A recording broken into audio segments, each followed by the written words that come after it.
All right, let's just jump right in, shall we? We're about to tackle one of the weirdest, most counterintuitive ideas in all of global economics. I know, when you see a title like this, you're probably thinking, wait, is that a typo? But I promise you, it's not. We're going to break down exactly why an income that looks like $2,700 in India is actually more like having $9,100 in your pocket. So, to get our heads around this, we've got to start with a little story, a tale of two incomes that, at least on paper, seem like they're from completely different planets. Let's just put the main question right on the table. If you just glance at the raw numbers, it looks like the average person in the US is, well, something like 6 times richer than the average person in India. But is that the real story? I mean, is the gap in how they actually live their lives, day to day, really that huge? Okay, let's make this real. Picture two doctors. One's in the US, pulling in about 15 grand a month. The other, her counterpart in India, is earning around 200,000 rupees a month. Now, if you just whip out your calculator and use the standard market exchange rate, that Indian salary comes out to only about $2,400. That's a massive difference on paper, right? But here's the kicker. Both of these doctors live really well. So, what gives? What piece of the puzzle are we missing here? Well, the whole problem is how we're doing that math. We're falling for what you could call the exchange rate illusion. It's this tricky distortion that happens when you only look at the numbers that banks and traders use.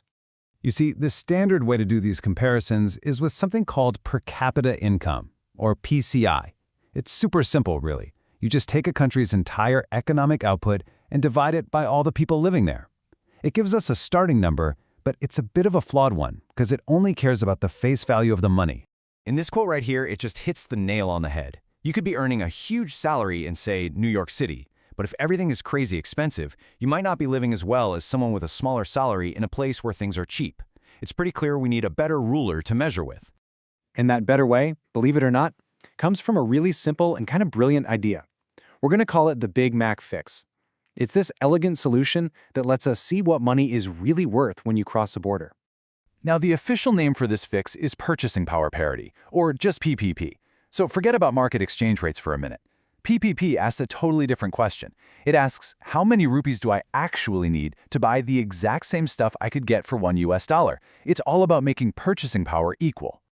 This is just a perfect example of how it works. So, if a Big Mac costs $5 in the States and 250 rupees in India, well then, to buy that one specific thing, the real exchange rate is 50 rupees to the dollar. And that's way different from the 83 rupees the bank might give you, right? According to the Big Mac, the rupee is a lot stronger than it looks on paper. Of course, economists don't just use hamburgers. They take this exact same idea and scale it way up. Big organizations, like the World Bank, they run this massive global project where they price out a whole basket of hundreds of different things. We're talking everything from bread and rent to haircuts and bus fares in pretty much every country. Then, they use all that data to figure out a true PPP exchange rate and recalculate a country's entire GDP. So, what happens when you actually apply this fix? I mean, the result it's just stunning. It's like the entire economic map of the world gets completely redrawn right in front of you. Okay, so using that standard old-school exchange rate, India's per capita income for 2023 was about $2,730. Think of this as our before picture. And here is the after. Once you adjust for the fact that money just goes a lot further in India, that your cost of living is way lower, that effective income skyrockets to over $9,000. It's the same economy, we're just looking at it through a much clearer, more accurate lens. Let's just look at that side by side for a second. The difference is absolutely wild. That PPP adjusted income is almost 3.5 times higher. This one chart just perfectly shows you how big that exchange rate illusion really is. And you know, this isn't just a story about India. Look at this table. For other big emerging economies like China and Nigeria, their real PPP income is also way higher. But then check out Switzerland. It is so expensive to live there that their gigantic nominal income actually buys you less stuff than a smaller income would in the US. And this isn't some new thing either. This chart here shows us that in India, the gap between what people earn on paper and what that money can actually buy them, that gap has been getting wider and wider for the last 30 years. Now, when you zoom out and look at the whole country, the impact is just massive. On paper, India has the 5th largest economy. But when you measure its actual size based on what it's really producing and what people can really buy, It's the third largest in the world. That is a fundamental shift in how we understand global economic power. And look, this isn't just some boring number crunching for economists.